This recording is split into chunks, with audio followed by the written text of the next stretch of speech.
ден ясен. Слънцето грее прекрасно, в такъв слънчев ден чудесен. Живота във фермата ни е лесен. Стой далече от нас, ти облако пакостлив, или ще извикам с пълен глас. Без теб тук всеки е щастлив.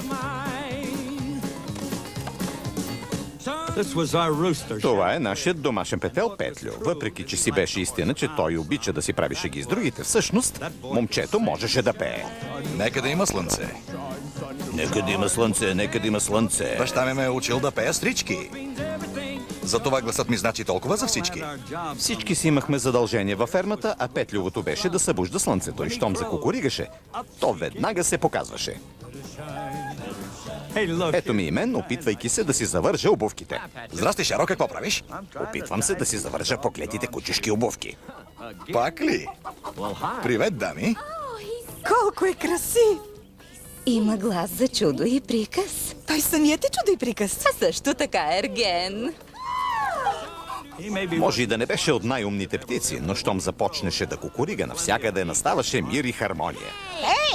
Ей! Изобилие от хармония, но и много слънце. Daddy taught me how to sing, and that's why this force means everything. Sun do shine, you better shine. Well, the sun do shine, you better shine. You better shine. You better shine. You better shine. You better shine. You better shine. You better shine. You better shine. So you better shine. Digga down down. Нямаше никакво съмнение по